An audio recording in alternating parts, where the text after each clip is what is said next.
Hello everyone and welcome to a brand new video. Today we're doing the Around the Verse recap about the UK Studio. We will also be talking about the level design in Star Citizen and all which comes to pass with it, like the modularity systems and how they actually tackle all the problems with some complex solutions which are quite interesting as well. Also, they have a very special scene at the end which I actually make a separate video of because it was that interesting, and I will actually link it right now and at the end of the video. So let's start with the UK Studio update, which was very interesting since it's the largest office which they have. They have 210 employees currently. This year they already had 22 new hires. There's a new office in Wimslow, which they're working on right now. It has 76 more places than previously, a lot more room, and 2 conference rooms called Retribution and Gladius, and a great new break area called Fortune's Cross, which is actually a location which we'll get to know somewhere, I don't know when, but Aaron actually says we get to know it anytime soon, I don't know when. Also, they actually have another studio opened up now. I'm not exactly sure where it was. I think it is also pretty close to Wimslow, but that actually focuses on all the facial tech and all the facial animations which they have for the game, which is quite interesting. So they actually have 5 studios right now, and I think they're somewhere around 400 people. So they have been working on the player interaction system, which you can see right now. This will allow a lot more initiative and accessible UI experience for the players, and actually makes it really obvious like what items you can select and what items you can't select, and really easy to interact with everything. Also, they have been working on the mission system. The new mission system works really well and is really flexible and allows a lot of diverse mission types, which is very interesting as well. They also have been working, so as you can see right now, this is actually the mission editor with all the flowcharts and stuff. And well, that really allows for the level designer to put a lot of creativity inside the game for us, so it will not get really repetitive or anything.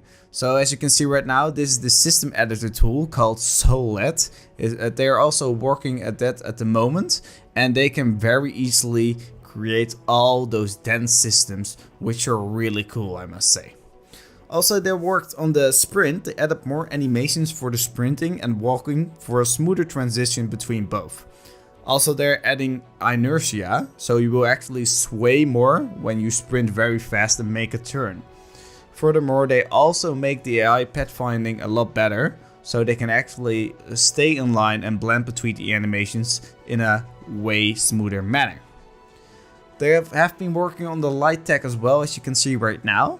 They spent a few man hours on improving the new light systems. They spent a lot of time on the shaders to make them viable with this new light system, which actually looks a lot more natural and a lot better than previously. As you can see right now, it's a giant step up, and I must say I can't wait to see this in game. Probably Port Olisar is going to be very different than what we are used to have, and that's pretty interesting and pretty cool. So they've also been working on the serialized variable. They are now finishing that up, and that is actually there to reduce the network bandwidth for in the persistent universe. They're also finishing the new multiplayer mega map, so loading new levels is super fast. Animations they are working on as well. The hand pose select and the deselect work for the P4AR, P8SC, P8TR, Devastator shotgun, and the railgun and the arrowhead is being worked on right now.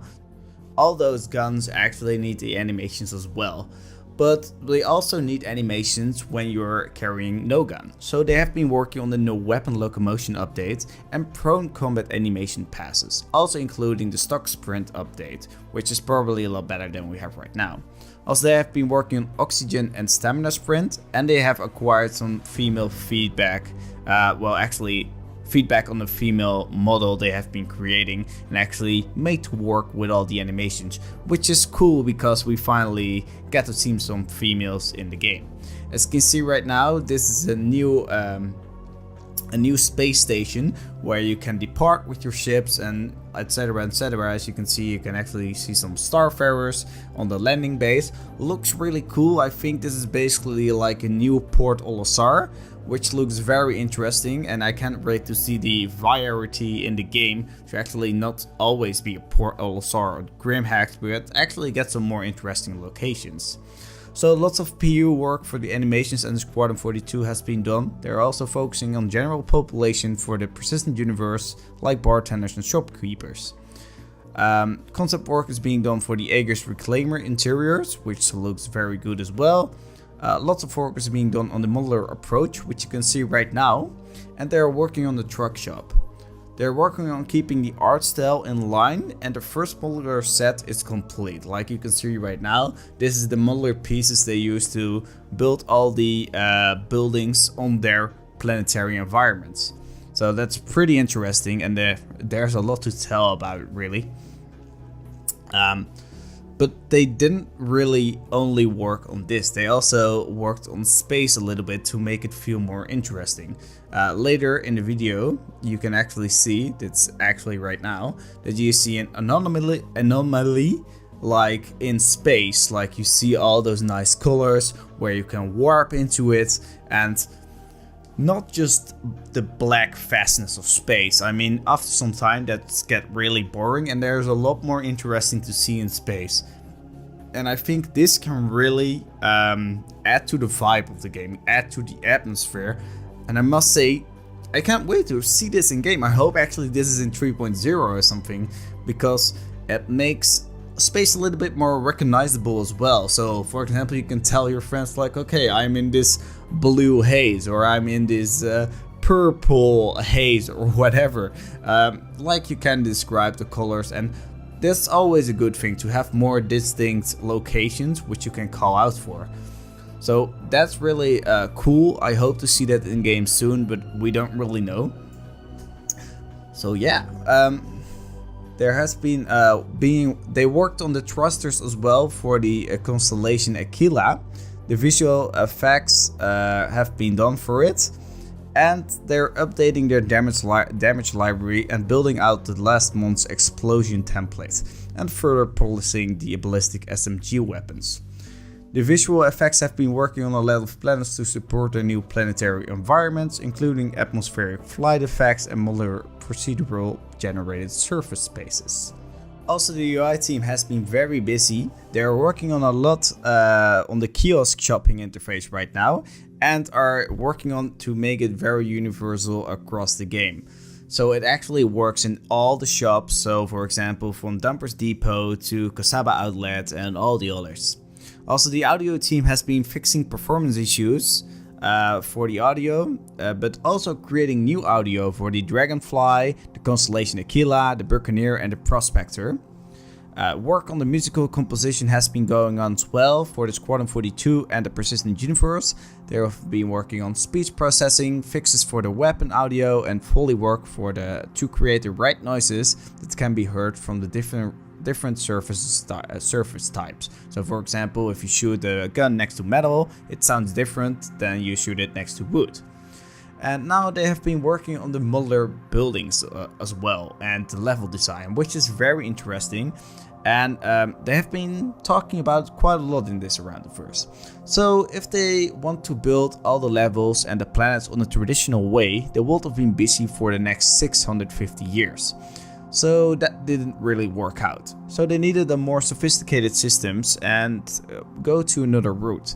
That was the modular approach, where they have buildings set with a lot of pre-made assets.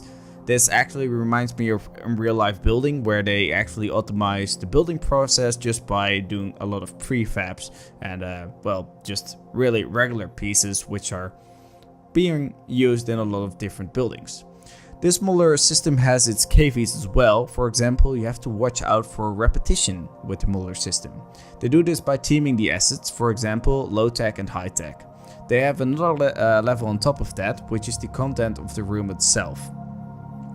They went through dozens of iterations, of course, for this system, till they could achieve to have the same room, but to not feel the same, and not like you have been there before.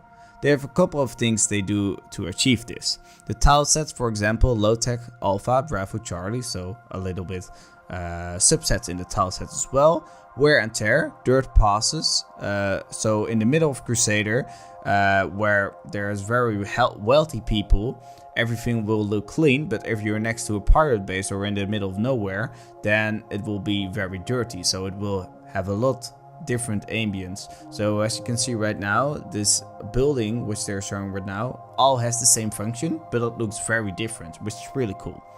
Also, the third thing is the actual props which go inside the room. For example, a pirate maybe buys different objects and different props than, for example, a very wealthy guy. So what they show right now is like a bathroom, and they show like with the modular approach how different it can be from each other. So the fourth thing is also the difference on power and environment. So for example, if there is power in the room, the light will be on, and if there's no power, the light will be off, which gives a very different ambience to the structure. But I can also imagine like temperature taking into effect, like if it's really cold, there will be different ambience than when it's really hot. So for example, when it's really cold, you see freezing stuff and whatever, and when it's really hot, you can actually see the dissipation from the heat and stuff. So that really makes the things really different. So they started on this project around a year and a half ago. The space stations will be created with a flowchart. From the flowchart, the system will know how to procedurally generate the modular building or the space station. This way they can easily create 30 building layouts a day per artist, though they still have to manually check each building to verify if everything went according to plan. They are not sure yet how the system will turn out. For example, when will a saturation point be reached and will the repetition set in? They are still very early in the process. They are in the white box phase right now, and the artists are really just coming in now. They have to find out when the repetition sets in, so that could be after 20 or 30 truck shops, but also after 200. The procedural systems will be capable of doing a lot of mid-tier space stations, but there will also be very bespoke locations like Grimax or Area 18, which they have to handcraft. Perhaps they could use this modular system to create some of the layouts though. In the future, they want to see if the system will work in creating a procedural generated city, but for now they really just want to create the 95% of the content, which has to fill Star Citizen, because there's so much content to be made, and as you can see right now, all those different environments, that actually takes a lot of work. So it will be very interesting how this system will handle itself, and I hope that the repetition won't be there a lot, because I really like those distinct places, and I really like the variety. And also, as you see all the cities, like they're handcrafting it, that's really cool in my opinion. And I can't wait to see Terra and all those other cities and explore them, like Nyx. We have been waiting for Levski since a long time, and I really can't wait to actually see it with my own eyes, see what they made of it, and that will be very interesting. All those new locations with this modular approach, they will be very different, but yet have the same function, but really really look unique, hopefully. So yeah, that was pretty much it for this Around the Verse recap. I thank you all for watching, but it's not over yet. I actually have more videos for you, and as I said, I had this special surprise in a separate video, so you can actually see that on the left right here. And if you want to see the Around the Verse from last week, the recap of course, you can actually see that on the right here. So I thank you all for watching, and I hope to see you guys in the next one.